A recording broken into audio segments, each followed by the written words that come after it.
Welcome back to study newspaper with Sam.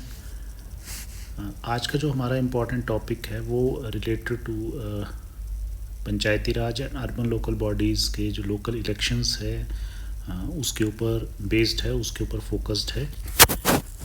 ये इसलिए current affairs के लिए इम्पॉर्टेंट है क्योंकि पिछले कुछ दिनों से जो न्यूज़ आइटम्स फ्लो कर रही हैं regarding Panchayati Raj elections, urban local bodies elections, such as कि state government is not willing to conduct the elections on time, but state election commission has continuously pushed the agenda that the elections should be done in a time bound manner as per the constitutional provisions. So आज का हमारा topic भी इन्हीं issues के around रहेगा कि क्या provisions हैं, क्या इश्यूज़ हैं, क्या इलेक्शंस को पोस्टपोन किया जा सकता है, क्या स्टेट इलेक्शन कमीशन अपने इलेक्शंस को कॉन्स्टिट्यूशनली बाउंड है टाइम बाउंड करने के लिए। So let's begin. तो बेसिकली ये कॉन्स्टिट्यूशनल शो डाउन है between HP government and state election commission of Himachal Pradesh. तो presently state election commission is headed by Shri Anil K Khachi, जो कि प्रेजेंटली हमारे स्टेट इलेक्शन कमिश्नर हैं। एक कॉन्स्टिट्यूशनल बॉडी है जो कॉन्स्टिट्यूशन के प्रोविजंस के अंदर फ्रेम करी जाती है। सो बेसिकली हम we will try to understand कि इशू क्या है। जो हमारे 3577 ग्राम पंचायत हैं, जो कि लेटेस्ट डाटा है हमारी पंचायत फॉर्मेशन का। देन हमारे 90 पंचायत समिति हैं, 12 जिला परिषद हैं और 71 अर्बन लोकल बॉडीज़ हैं, जिसमें म्यूनसिपल कॉरपोरेशंस, काउंसिल्स एंड नगर पंचायत आती हैं। ये एक 3 टियर स्ट्रक्चर है पंचायती राज का, अर्बन लोकल बॉडीज़ का, जिसमें लोकल सेल्फ गवर्नेंस को प्रमोट किया गया था through 91st and 92nd, 93rd and 94th amendment of constitution. जो हाईएस्ट लेवल पे है वो जिला परिषद रहता है। देन ब्लॉक लेवल पे पंचायत समिति एंड ग्राम पंचायत, जो कि विलेज लेवल पे फॉर्मेशन करी जाती है। Similarly in urban local bodies highest level पे is corporation and below that municipal councils and after that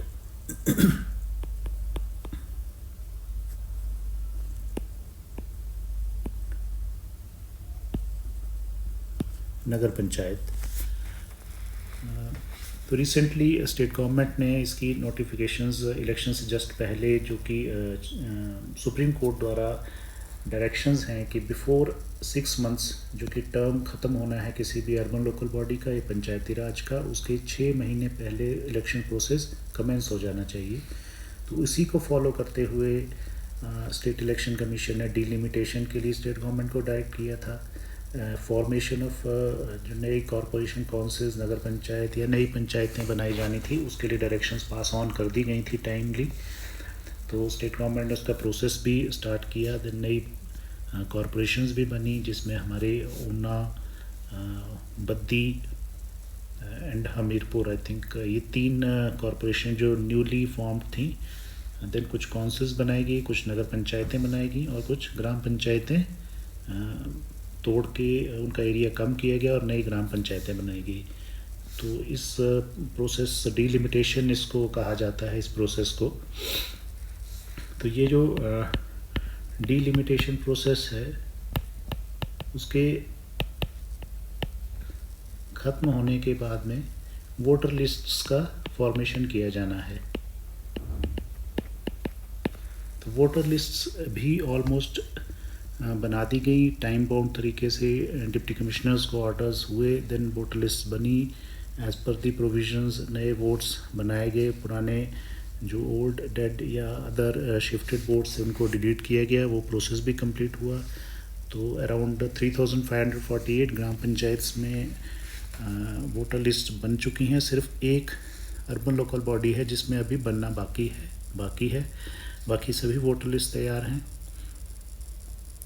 लेकिन जो रिसेंटली न्यूज़ फ्लो हो रहा है कि 17 तारीख को स्टेट इलेक्शन कमीशन द्वारा एक नोटिफिकेशन, उससे पहले स्टेट गवर्नमेंट द्वारा एक ऑर्डर्स जारी किए जाते हैं कि कुछ एक ग्राम पंचायतों को अभी और डिलिमिटेशन उसमें किया जाना है, कुछ वार्डों को जोड़ा जाना है, कुछ एक अर्बन लोकल बॉडीज़ को भी रीऑर्गेनाइज़ किया जाना है। देन उस ऑर्डर्स के निकलने के कुछ समय बाद ही स्टेट इलेक्शन कमीशन ने एक ऑर्डर पास किया जिसमें मॉडल कोड ऑफ कंडक्ट का एक सेक्शन को कोट किया था, जिसमें कहा गया कि ये किसी प्रकार की डिलिमिटेशन, फॉर्मेशन या मर्जिंग ऑफ पंचायत या अर्बन लोकल बॉडीज़ को फ्रीज़ किया जाता है। इसके बाद में कोई चेंजेस नहीं होंगी। तो उसके बाद से नेक्स्ट जो न्यूज़ आना स्टार्ट हुए थे दैट कि to discuss the issue with state government एक मीटिंग कॉल करी गई स्टेट इलेक्शन कमीशन द्वारा, लेकिन उसमें कोई भी प्रेजेंट नहीं हुए। तो ये एक कॉन्स्टिट्यूशनल क्राइसिस का फॉर्म होता जा रहा है धीरे धीरे। तो हम इसके प्रोविजंस देखेंगे कि कॉन्स्टिट्यूशन इसके बारे में क्या कहता है, कॉन्स्टिट्यूशनल मैकेनिज़्म क्या है। तो आर्टिकल 243 के जो है वो पंचायती राज के इलेक्शंस के बारे में स्टेट इलेक्शन कमीशन को एम्पावर करता है। देयर आफ्टर 243ZA जो कॉन्स्टिट्यूशन का है वो अर्बन लोकल बॉडीज़ को गवर्न करेगा, जो पावर्स है स्टेट इलेक्शन कमीशन की उसमें इलेक्शंस करवाने के लिए। तो बेसिकली अब जो एक अथॉरिटी एंड जुरिस्डिक्शन के लिए जो क्राइसिस है वो क्रिएट हो रहा है हमारे स्टेट गवर्नमेंट और स्टेट इलेक्शन बॉडी के बीच में। इसमें की कन्फ्लिक्टिंग पॉइंट्स क्या हैं, जो क्या की इश्यूज़ क्या हैं जिसमें क्रिएट हो रहा है, that means schedule of elections. अब majority of the urban local bodies and Panchayati Raj election bodies के जो टेन्योर हैं वो जनवरी में, अप्रैल में रिस्पेक्टिवली क्लोज़ हो रहे हैं। तो उससे पहले इलेक्शंस करवाया जाना है। देन इसके ऊपर जो रूल्स बनाए जाने हैं, for example delimitation and formation of new areas पे, उसके लिए वहाँ पे कन्फ्लिक्ट क्रिएट हो रहा है। एंड देयर आफ्टर कुछ एक ट्रांसफ़र्स भी करी गई हैं, तो अपॉइंटमेंट इश्यूज़ भी हैं उसमें। एंड फाइनली जो स्टेट गवर्नमेंट ने बजट एलोकेशंस करना है for the conduct of elections, वो भी एक कन्फ्लिक्ट पॉइंट बना हुआ है। सो जो ये डिबेट है बेसिकली एचपी गवर्नमेंट और स्टेट इलेक्शन कमीशन का अलग अलग पॉइंट ऑफ व्यू है इसमें हमारे। तो गवर्नमेंट का बेसिकली कहना है कि डिज़ास्टर एक्ट अभी प्रेजेंटली इन फोर्स है and the condition of the state is not in such A way that each and every voter जो है वो वोट दे पाएगा बिकॉज ऑफ कनेक्टिविटी इश्यूज़। सो वो स्टेट गवर्नमेंट का कहना है, परंतु स्टेट इलेक्शन कमीशन का कहना है कि ये कॉन्स्टिट्यूशनल इंडिपेंडेंस हमारी पैरामाउंट है, हमारी ऑटोनॉमी है डिसीजन मेकिंग के लिए, और जो टाइम बाउंड चीज़ की जानी है, इलेक्शंस करे जाने हैं तो वो किए जाएंगे। तो बेसिकली एक डेमोक्रेसी और उस पे भी, प्रोसेस पे भी इम्पैक्ट आ रहा है। हमारी जो इंडिपेंडेंस ऑफ कॉन्स्टिट्यूशनल बॉडीज़ है उस पे भी क्वेश्चनेबल हैं ये चीज़ें। इट कैन रिजल्ट एक डिलेड इलेक्शंस हो सकते हैं, एडमिनिस्ट्रेटिव अनसर्टेनिटी रहेगी, एंड देन फाइनली एक पब्लिक ट्रस्ट इशू क्रिएट हो रहा है कि फाइनली आउटकम क्या होगा। तो इसके रेजोल्यूशंस जैसा कि एक public interest litigation presently judicial intervention HP high court में पेंडिंग है, जो कि इस इशू को हियरिंग ऑन द वे है।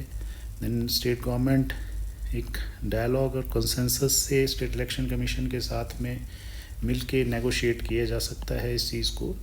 देन लेजिस्लेटिव क्लैरिटी बहुत ज़रूरी है, क्योंकि constitution is the of Paramount authority, तो उसको भी अंडरस्टैंड करना ज़रूरी है। And finally constitutional compliance is a must. for state election commission as well as for the state government.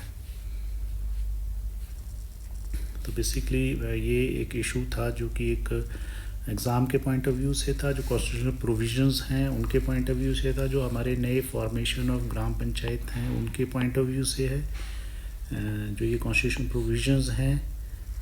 Then एक ओपिनियन बेस्ड क्वेश्चंस के लिए भी ये एक जो कि डेमोक्रेसी या वर्किंग ऑफ डेमोक्रेसी के पॉइंट ऑफ व्यू से एग्जांपल है ये, जिसको कोट किया जा सकता है।